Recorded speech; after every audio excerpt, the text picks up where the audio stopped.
ফেরাউনের বউ আসিয়া অর্থমন্ত্রীর বউ দুইজন মিলে ফেরাউনের কাছে ঘটনা পৌঁছে গেল, খবর পৌঁছে গেল। ফেরাউন ডেকে পাঠালো দুধের বাচ্চাকে নিয়ে। ফেরাউনের অর্থমন্ত্রীর বউ হাজির, কুখ্যাত সন্ত্রাসী ফেরাউনের নিজের বউ আসিয়াও হাজির। ফেরাউন বলে, এক আল্লাহর উপর কুফরির ঘোষণা দে, আল্লাহকে ভুলে যা, আমার পায়ের সামনে সেজদা দে, আমি মাফ করে দেব।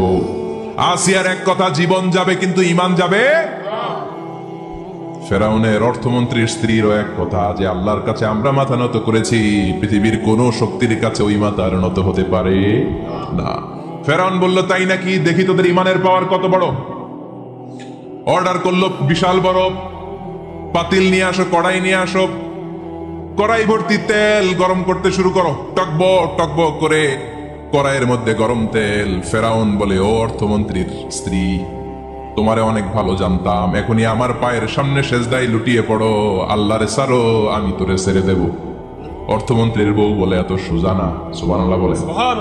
এক কথা, আল্লাহর সামনে মাথা নত করেছি, কারো সামনে করব না।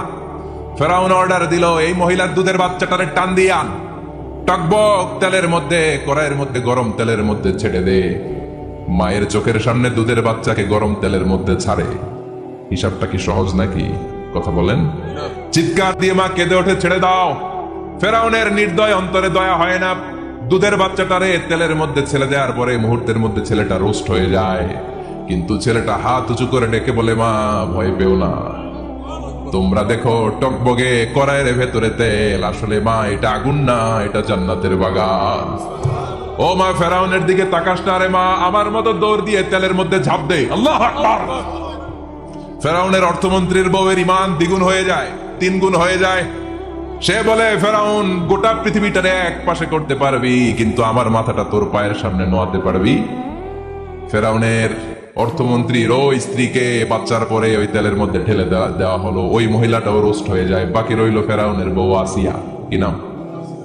আসিয়া কিন্তু দৃশ্যটা দেখেছে, চাক্ষুষ মৃত্যু দেখেছে দুইজনের।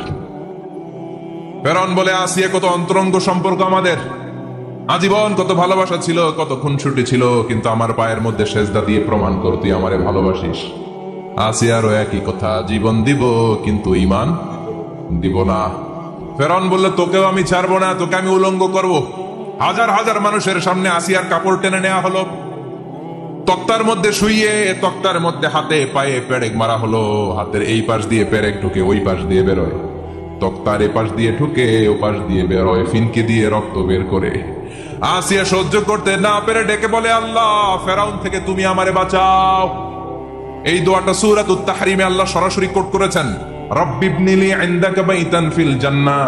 ও আল্লাহ মালিক, তোমার পাশে জান্নাতে একটা ঘর বানায়া দিও। এরকম একটা সঙ্গীত আছে না নাই? এই সঙ্গীতটা সরাসরি সূরাতুত তাহরিম আসিয়ার দোয়া থেকে কোট করা হয়েছে। পড়েন সুবহানাল্লাহ। মালিক তুমি জান্নাতে, তোমার পাশে আমায় একটি ঘর বানিয়ে দিও, একটি ঘর বানিয়ে দিও, সে বিভীষিকাময় মহাদিনে তোমার প্রতিবেশী করে নিও। মালিক তুমি জান্নাতে, তোমার পাশে আমায় একটি ঘর বানিয়ে দিও, একটি ঘর বানিয়ে দিও। আল্লাহু আকবার। সেই 5000 বছর আগের দোয়া আজও আমরা তাফসীর মাহফিলে গান বানিয়ে বলি। 5000 বছর আগের কথা আজও আমরা কোরআনের আয়াত হিসেবে পড়ি। আল্লাহু আকবার। কি মাকবুল হয়েছেন মহিলাটা আল্লাহর দরবারে। আল্লাহরে বললেন, আল্লাহ, শুধু তোমার ইবাদতের কারণে আজকে আমার এমন দশা উলঙ্গ হওয়া লাগলো, আমার হাতে পায়ে পেরেক ঠোকা হলো, আল্লাহ এখন গরম তেলের মধ্যে ছেড়ে দেয়া হবে, তুমি বাঁচাও। আল্লাহ বললেন, জিব্রাইল, আমার জান্নাতটারে আসিয়ার চোখের সামনে তুলে ধর। আমার আসিয়া দুনিয়ার বুকে থেকে জান্নাত দেখে দেখে আমার মেহমান হয়ে আমার কাছে আসবে। আসিয়াকেও গরম তেলের মধ্যে ফেলে দেয়া হলো। দুনিয়ার বুকে থেকে জান্নাতের নমুনাটা দেখতে দেখতে সাইয়্যিদাতুনা আসিয়া আল্লাহর কাছে চলে গেলেন। পড়েন আল্লাহু আকবার। এজন্য ঈমানের পথে অবিচল থেকে আমার মরণ যেন হয়। পড়েন আমিন। তাহলে আসিয়ার জীবনী থেকে আমার মায়েদের জন্য শিক্ষা হলো, ঈমান ছাড়া যাবে না। বেঈমান হয়ে মরা যাবে না, মাজারে গিয়ে মুশরিকাদের কাতারে নাম তোলা যাবে। ওই মায়েরা, ইমান কেমন করে রক্ষা করবেন? ইমান কত বড় দামি জিনিস। ইমান একজন নারীর মর্যাদা আল্লাহর কাছে কত বাড়িয়ে তোলে। আসিয়ার জীবনে এই শিক্ষাটা আছে না নাই? কথা মারিয়াম আলাইহিস সালাম আজীব একটা মহিলা, স্বামী ছাড়া তার পেটের ভেতরে সন্তান দিয়েছে কে? আবার উনার নামে কোরআনে একটা সূরা দিয়েছে কে? কি নাম?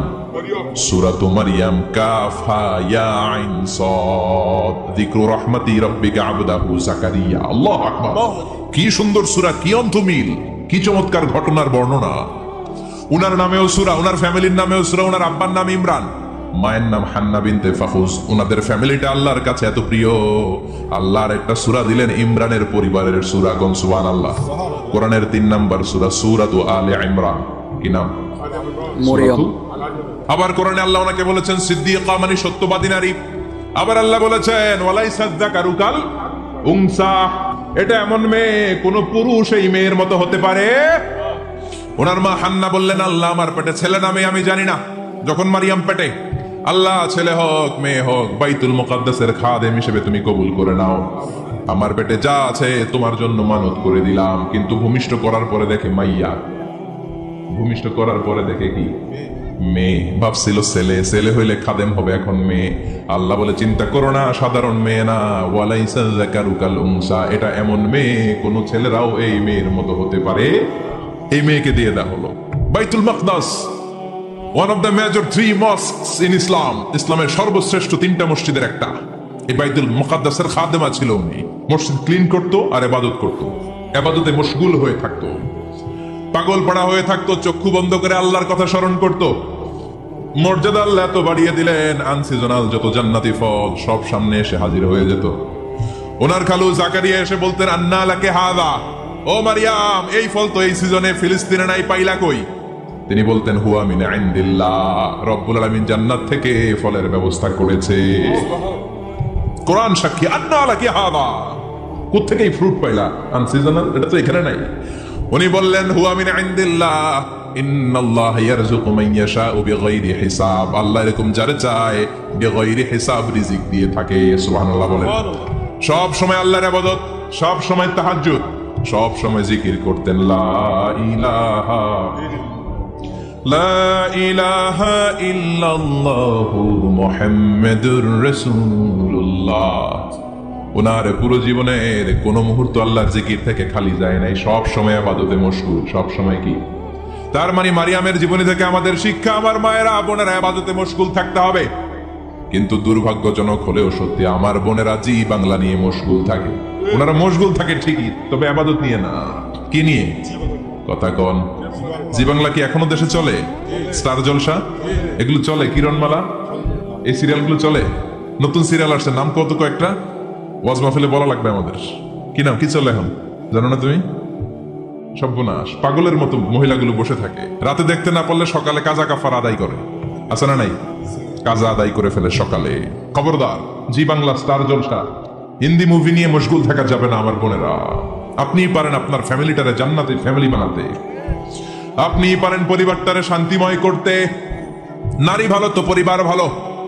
এজন্য মারিয়াম আলাইহিস সালামের জীবনী থেকে আমার বোনদের জন্য শিক্ষা, ঘরের সব কাজ শেষে অবসর যে সময়টা পাবো ইবাদতে মশগুল হয়ে যাব, ঠিক কিনা? ইবাদতে মশগুল থাকার দরকার আছে না নাই? তাহলে মারিয়ামের মতো আপনাদের মর্যাদাও বাড়িয়ে দিবে কে? কয়জনের জীবনী গেল, আর বাকি কয়জন শুনবে? কষ্ট হচ্ছে? এরপরে বিশ্বনবীর প্রথম বউ খাদিজা। কি সুন্দর নাম, খাদিজা বললে ভালো লাগে না? প্রথম নারী যিনি কালিমা পড়ে ইসলাম ধর্ম গ্রহণ করেছেন, আমাদের আম্মা জান। বিশ্বনবীর প্রথম বউ, 25 বছর বিশ্বনবীর সাথে সংসার করেছেন, 3 বছর বিশ্বনবীর সাথে জেল খেটেছেন, শিয়াবে আবি তালেবে। কেমন বউ? জামাইও জেলখানায়, বউ জেলখানায়। বিশ্বনবীর সবগুলো বাচ্চা সন্তান ছেলে মেয়ে এই মহিলার গর্ভ থেকে এসেছে, একজন ছাড়া, ইব্রাহিম। ইব্রাহিম বিশ্বনবীর আরেক বউ মারিয়ার গর্ভে এসেছে, বাকি সব খাদিজার গর্ভে। যে আমরা ফাতেমা, বিশ্বনবীর কন্যার নাম কি? ফাতেমার মায়ের নাম কি? খাদিজা। সুবহানাল্লাহ। ফাতেমা, রুকাইয়া, উম্মে কুলসুম, জায়নাব, এই 4 জনের মাই খাদিজা। আবার আব্দুল্লাহ, কাসেম, এদের মায়ের নামও খাদিজা। বিশ্বনবীর সব সন্তান এসেছে খাদিজার পেট থেকে। বরকত বেশি না কম? বিশ্বনবী ভয় পেলে খাদিজার কাছে গেলে ভয় কেটে যেত, সাহস যোগাতেন, শেল্টার দিতেন, ছাতার মতো মাথার উপরে দাঁড়িয়ে থাকতেন। আল্লাহু আকবার। বিশ্বনবী বলতেন রুজিক তো হুব্বাহা, খাদিজার ভালোবাসা আমার অন্তরে আল্লাহ রিজিক হিসেবে দিয়েছে। আবার বিশ্বনবী বলতেন আল্লাহ যেই কিয়ামতের দিন বন্ধু বন্ধুরে চিনবে না, ভাই ভাইরে চিনবে না, কেউ কাউরে চিনবে না, ওই কঠিন দিনে আমি আমার খাদিজারে যেন ভুলে না যাই, আমার খাদিজারে যেন দেখা মাত্রই চিনতে পারি এটা আমার খাদিজা। খাদিজাকে নিয়ে মা আয়েশা একদিন একটা কটু কথা বলেছিল। ও নবী, কবে আপনার এই বুড়ি মহিলা, বুড়ি বউ খাদিজা ইন্তেকাল করেছে, তারপরে কত সুন্দরী সুন্দরী বউ আমরা এসেছি, আমার ভালো লাগে না? খালি বুড়ির কথা কন কেন? খালি ওই বুড়ির কথা স্মরণ করেন। আমরা আছি, আমাদের দিকে তাকান, আমরা কত সুন্দরী, আমরা কত ভালো। বিশ্বনবী রেগে গেলেন, মা আয়েশাকে এইভাবে ধরলেন। জীবনে কোনোদিন কোন স্ত্রীর গায়ে হাত তোলে নাই, শুধু ওই দিন মা আয়েশাকে এইভাবে ধরেছিলেন আর বলেছিলেন আয়েশা খবরদার জীবনে এই কথা বলবা না, আমার খাদিজা আমার বিপদের দিনের সঙ্গিনী, তোমরা আমার সুখের দিনের সঙ্গিনী, তোমরা কেউ আমার সাথে জেল খাটো নাই, খাদিজা আমার সাথে জেল খেটেছে 3 বছর। কয় বছর? আল্লাহু আকবার।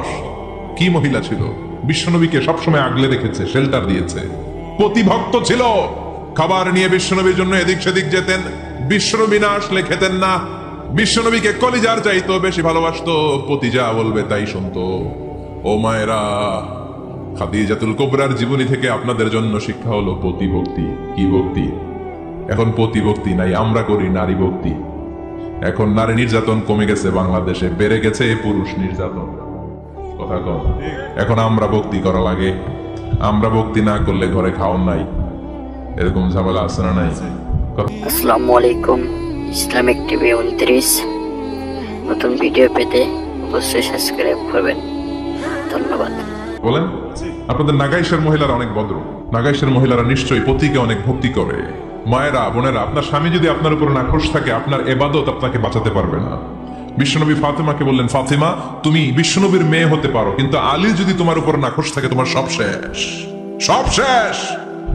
আবার বিশ্বনবী বললেন, আমি যদি এক আল্লাহ ছাড়া কারো সামনে মাথাটা নত করার বিধান দিতাম, এক আল্লাহ ছাড়া যদি কাউকে সেজদা করতে আমি বলতাম, আমি দুনিয়ার সব নারীদের বলতাম স্বামীর পায়ে সেজদা দিয়ে পড়ে থাকো। কি সম্মান আল্লাহ দিলেন স্বামীকে!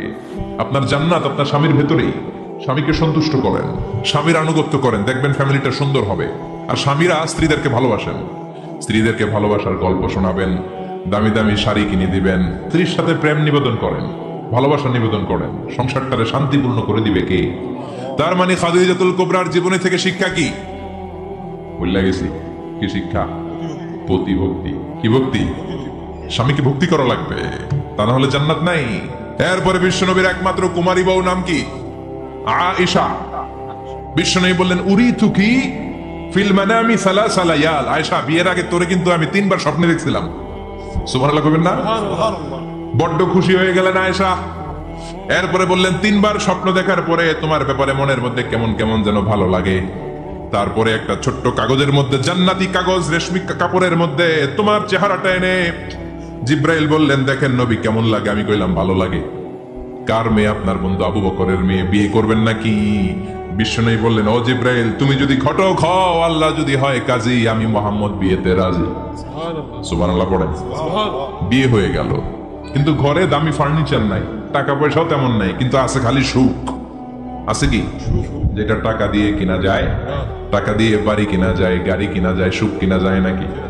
টাকা দিয়ে বিছানা কিনা যায়, বালিশ কিনা যায়, ঘুম কিনা যায় নাকি? কথা বলেন। এজন্য সুখ দেয়ার মালিককে। দোকানে সুখ পাওয়া যায়? নাগাইশ বাজারে তো সুখ বেছে না, বেচতে নিয়ে যেতাম আজকে গাড়িতে করে। সুখ বেছে? কথা কন। সুখ পাওয়া যায় না। সুখ দেয়ার মালিক একজন, তিনি কে? মা আয়েশা একমাত্র কুমারী বউ। আদর করে তিনি ডাকতেন হুমায়রা, আবার মাঝে মাঝে ডাকতেন ইয়া আইশু। আয়েশা না, আইশু সংক্ষেপ। এত ভালোবাসতেন মা আয়েশাকে। মা আয়েশা গ্লাসের যে জায়গা দিয়ে পানি খেতেন, বিশ্বনবী ওই জায়গায় মুখ লাগিয়ে পানি খেত। মা আয়েশা গোশতকে হাড্ডি ফেলে দিলে বিশ্বনবী ওই হাড্ডিটা নিয়ে চষতে শুরু করে দিত। এক বালতি থেকে পানি নিয়ে 2 জনে গোসল করত। আবার বিশ্বনবীর সাথে সাথে মাঝে মাঝে বায়না ধরত, মাঝে মাঝে রাগও করতো। সুবহানাল্লাহ কোন? স্বামী স্ত্রীর মধ্যে একটু রাগ আছে না নাই? রাগ থাকলে ওইটারে আবার ভালোবাসায় পরিণত করে দেয় কে? রাগ না থাকলে ভালোবাসা তো ভালোবাসাই না, রাগ থাকতেই হবে, তাই ভালোবাসার মর্ম বোঝা যায়। চিল্লায় বলেন ঠিক কিনা? ক্ষুধা না থাকলে খাবারের মর্যাদা বোঝা যায় না। সারাদিন পেট ভরা, খাওয়ার মজা বুঝবেন? ক্ষুধা, প্রচন্ড ক্ষুধা, তৃষ্ণার্ত, লেবুর শরবত পাইলে অমৃতের মতো লাগবে। প্রচন্ড ক্ষুধা, হাজি বিরিয়ানি পাইছেন 1 প্লেট, ইচ্ছে মতো খাবেন, কিন্তু পেট ভর্তি, হাজি বিরিয়ানি খাওয়া যাবে? এজন্য রাগ না থাকলে ভালোবাসা যে কত দামি, ভালোবাসা যে আল্লাহর পক্ষ থেকে কত বড় নেয়ামত বোঝা যায় না। মাঝে মাঝে মা আয়েশা রাগ করতেন, শুনতেছেন? বিশ্বনবী বলেন, আয়েশা কখন তুমি রাগ করো, কখন তুমি আমারে ভালোবাসো আমি বুঝি। সুবহানাল্লাহ পড়েন। মা আয়েশা বললেন, কেমনে বুঝেন? বিশ্বনবী বললেন, যখন তুমি রাগ করো তখন নামাজের পরে দোয়ার মধ্যে বলো, ও ইব্রাহিম আলাইহিস সালামের আল্লাহ, আপনি আমার উপর দয়া করেন। তার মানে তুমি রাগ করে আসো, আমার নাম নাও নাই। আর যখন আমার উপর খুশি থাকো নামাজের পরে দোয়াতে বলো, মুহাম্মদ সাল্লাল্লাহু আলাইহি ওয়াসাল্লামের আল্লাহ, আপনি আমাদের উপর রহমত করে। তার মানে খুশির সময় তুমি আমার নাম নাও, রেগে গেলে অন্য নবীদের দোয়া সেরা দাও, রেগে গেলে আমার নামটা নাও না। মা এসে বলে, নবী গো, আমি তো শুধু নামটাই মুখ দিয়ে নেই না, কিন্তু কলিজা থেকে তো আপনারে বাদ দিতে পারি না। আল্লাহু আকবার! কি ভালোবাসা!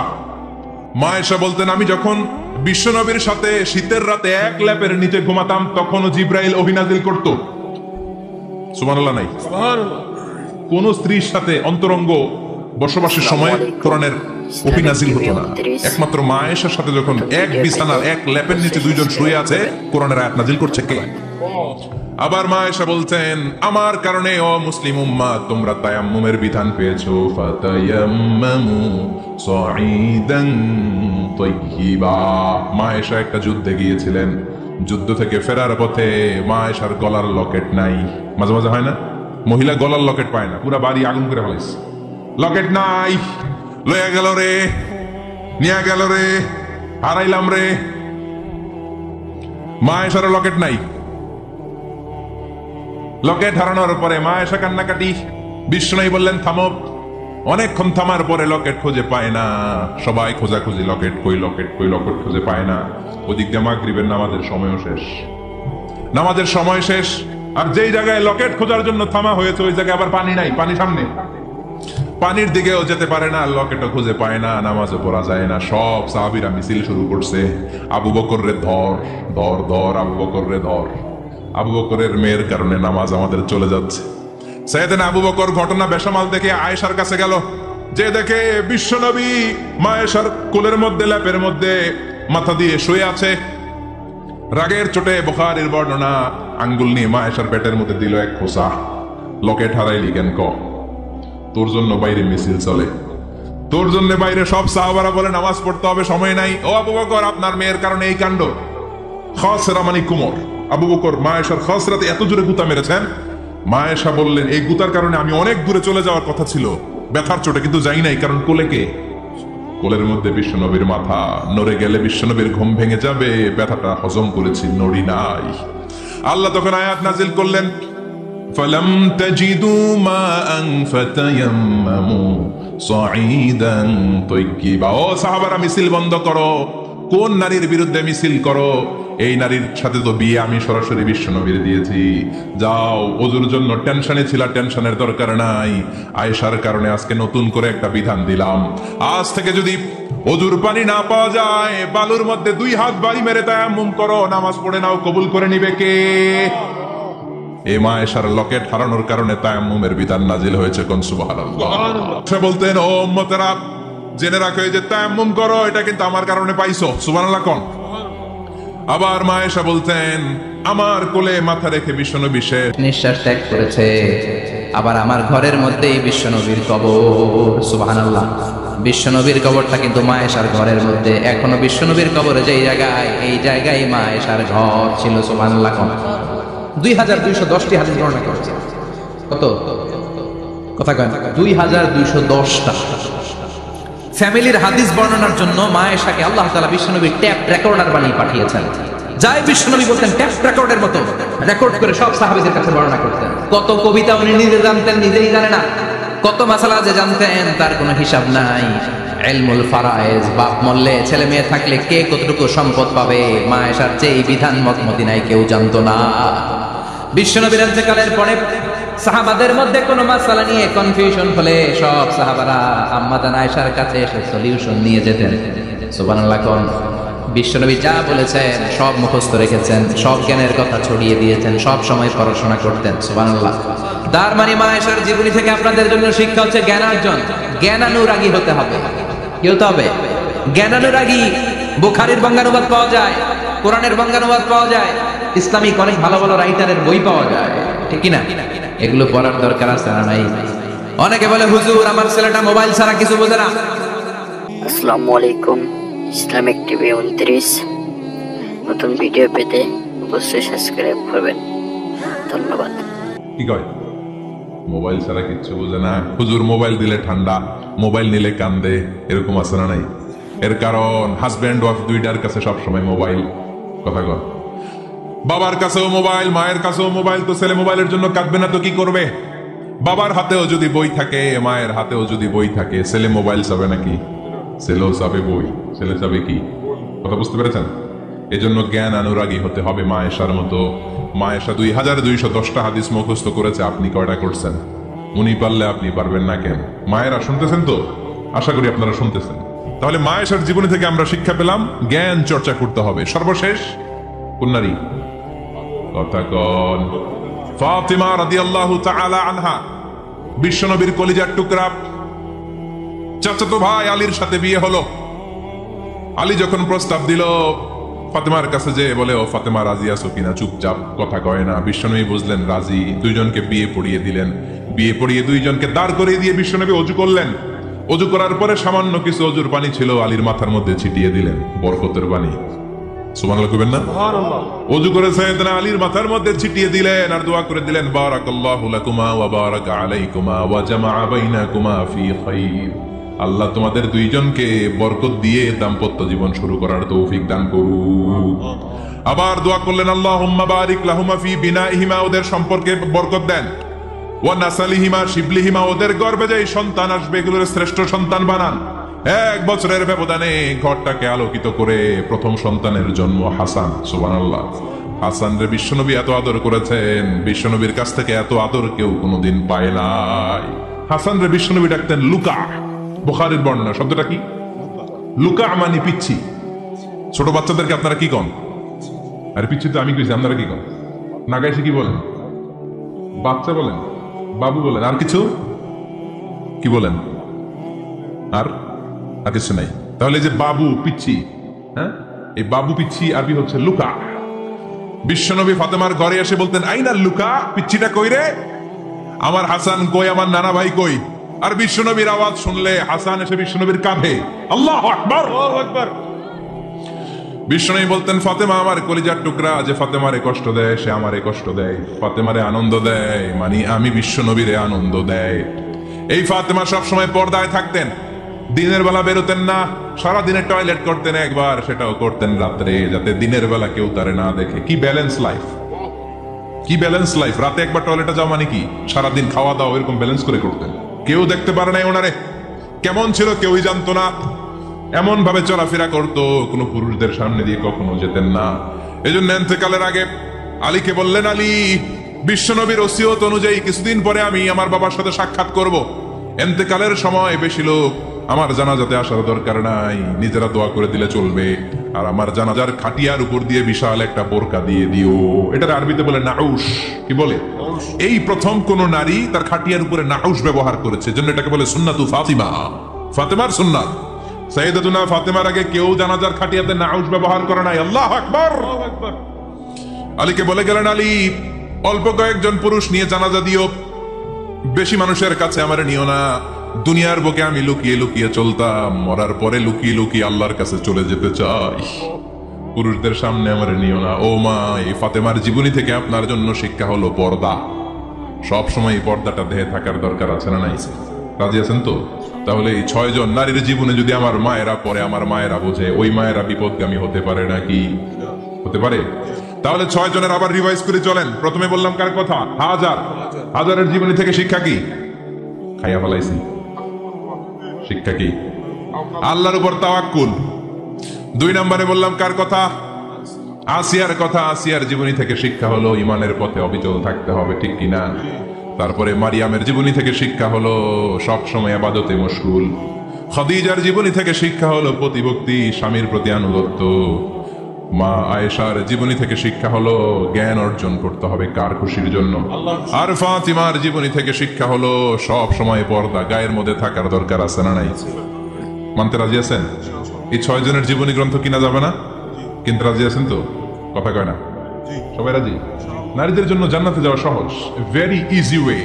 Our beloved Prophet Muhammad has prescribed a very easy way to enter the paradise for the women. নারীদের জন্য জান্নাতে যাওয়ার সহজ শর্টকাট। মায়েরা আবার কান খাড়া করেন খরগোশের মতো, শর্টকাট বলে দিয়ে যাই। আল মারআতু ইযা সাল্লাত খামসাহা, বিশ্বনবী ফরমান 4টা কাজ যে নারী দুনিয়ার বুকে করবে ওই নারীর জন্য জান্নাতের 8টা দরজা খুলে দিবে কে? 1 নম্বর আল মারআতু ইযা সাল্লাত খামসাহা, 5 ওয়াক্ত নামাজ যে মেয়েরা পড়বে, সামাত শাহরাহা, যারা রমজানের রোজা রাখবে, আতাআত বালাহা, স্বামীর আনুগত্য করবে, হাফিজাত ফুরুজাহা, লজ্জাস্থানের হেফাজত করবে। এই 4টা কাজ যে নারীরা করবে 8টা জান্নাতের দরজা তাদের জন্য খুলে দিবে কে? আল্লাহ। সহজ হয়ে গেল না? মাত্র 4টা। কয়টা? আরো জোরে বলেন কয়টা? 4টা। মাত্র 4টা কাজ। আর কিছু কাজ করতে বিশ্বনবী নিষেধ করেছেন।